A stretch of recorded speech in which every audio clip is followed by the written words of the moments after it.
Not the Best Buy, just the tap, and 11.2 beta.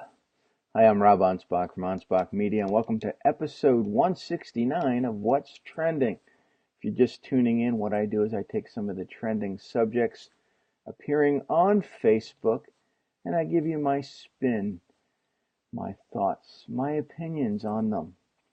Today's episode is kind of techy, geeky, all that great stuff that I like. But we're going to be jumping into mostly, it looks like iPhone and Samsung stuff. So let's just dig in, right? Well, the first one,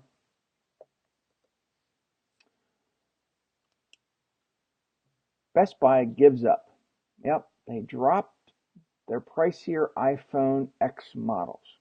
Well, they're still selling them, but what was happening is the retailer initially offered an unactivated or unlocked version of Apple's newest iPhone for a $100 premium, something that caused outrage and confusion. See, what happened is that typically a retailer like Best Buy will sell the phone as is. They get the price from Apple, they sell it to consumers. So if it's a $1,000 iPhone, that's the price, and I guess then Apple then, cuts them a check.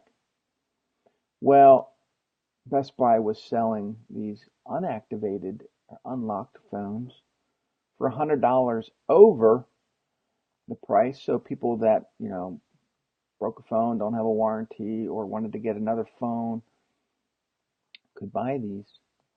And the problem was it was confusing consumers. They weren't quite sure what was happening. They thought Best Buy was gouging, and that wasn't the case. But Best Buy, decided that they were going to pull that campaign, and so now they're just selling the phone, and you, the consumer, need to activate it. So if you have, a plan that you're not quite done with, an older iPhone, you gotta get a new plan. That's it. So I think Best Buy was kind of taken aback. They thought they'd make a little bit of money, but apparently when you sell an unlocked phone, you don't make any money from the retailer. So that's why they marked it up $100. But consumers didn't like that. Well, consumers may not like this product either, but you guys can be the judge. If you guys have Androids, it says Androids will pair with Bluetooth headsets with just a tap. So now I have these wired ones on. This is what I prefer.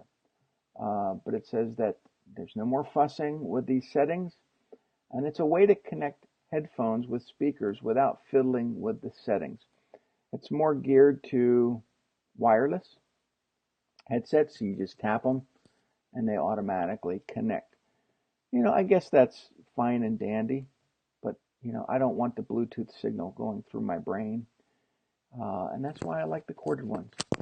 So, but it's just a matter of time before my iPhone 6 with the headset jack is no longer supported, and I'm forced to buy, these new fangled iPhones with the wireless headset.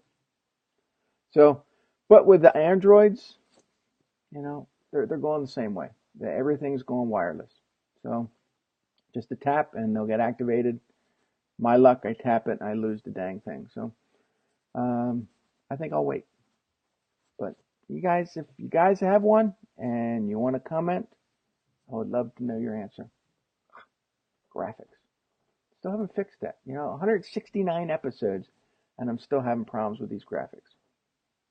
Well, maybe that's something that will be fixed in the next update for iOS. It says the iOS 11.2 beta 1 is available for download, so you can test it right now. I have 11 on my phone, and it's slow. It is slowing down my phone. My battery life was diminished, And then it came out with 11.1 point something, and the battery life seemed to improve a little, but I find that the apps are very slow to respond. So I'm hoping that, and it says here, the first developer beta of 11.2 has been released just days before the iPhone 10 officially hits the streets. The download is massive though. It's 1.95 gigabytes for anyone who's already on the latest iOS 11.1 developer beta. So if you're not on the developer beta, it's a massive download, and prepared to at least get 3 gigabytes. So if you don't have the storage, you're hosed. And that's the problem, is that these newer phones are going to, I mean, mine is a 64 gigabyte memory, which I already have 10,000 photos on it. I have 1,000 songs, and I still have plenty of memory left. But the older phones were 16 gigabyte. Well, 16 gigabyte right now is all your apps. It's all your meat and potatoes packed into this phone. So you have nothing left for photos or music or anything else. So all the new phones, 64 gigabyte or much larger, 128 is now recommended. So you're going to spend it, and that's why these new phones are $1,000. It's the memory that they're packing into them. Anyway, that leads us to the question of the day. Have you ever paid more for an unlocked or unactivated phone? Comment below. I'm curious to know your answer. Hey, if you like this episode, remember to comment and share. And if you're seeing this on YouTube, make sure you subscribe. If you'd like to learn more about who I am and what I do, on how I help my clients build trust with their audience, visit me at anspachmedia.com. Well, that's it for the show. Thanks for watching, and I'll see you tomorrow on episode 170.